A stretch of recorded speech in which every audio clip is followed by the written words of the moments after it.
जब तुम स्पष्ट होते हो तब ब्रह्मांड स्वयं समायोजित हो जाता है। यह ऐसा ही है जैसे तुम आईने के सामने खड़े हो। आईने को आदेश नहीं देना पड़ता कि प्रतिबिंब दिखाए, वह तुम्हारी स्थिति के अनुसार स्वतः दिखा देता है। ब्रह्मांड भी एक जीवित आईना है। तुम जैसे हो वह वैसा ही दिखाता है, लेकिन तुम आईने में गुस्से से देखते हो, फिर शिकायत करते हो कि चेहरा विकृत क्यों दिख रहा है। मैं कहता हूं, चेहरा बदलो, आईना अपने आप बदल जाएगा। आदेश का अर्थ है आईने से लड़ना बंद करना।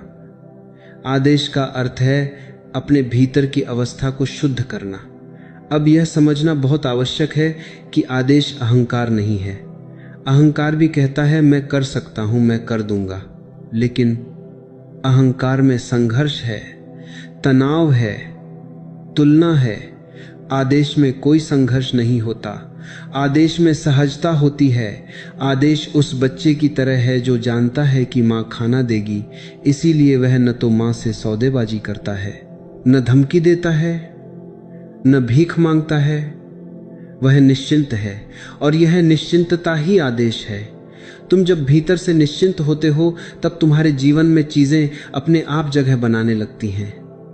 अवसर आते हैं, लोग मदद करते हैं, परिस्थितियां सहयोगी बनती हैं, और तुम सोचते हो यह कैसे हुआ। यह हुआ क्योंकि तुम पहली बार अभाव से बाहर आए। आदेश का दूसरा सूत्र है संघर्ष मत करो। संघर्ष बताता है कि तुम जीवन के विरुद्ध हो, और जो जीवन के विरुद्ध है, जीवन उससे कैसे सहयोग करेगा। तुम लगातार कहते हो मुझे यह चाहिए, मुझे वह चाहिए, और फिर भी कुछ नहीं मिलता, क्योंकि तुम्हारी पूरी ऊर्जा मांगने में खर्च हो जाती है। आदेश में ऊर्जा खर्च नहीं होती। आदेश ऊर्जा का स्थिर होना है। जैसे झील शांत होती है तभी आकाश उसमें प्रतिबिंबित होता है।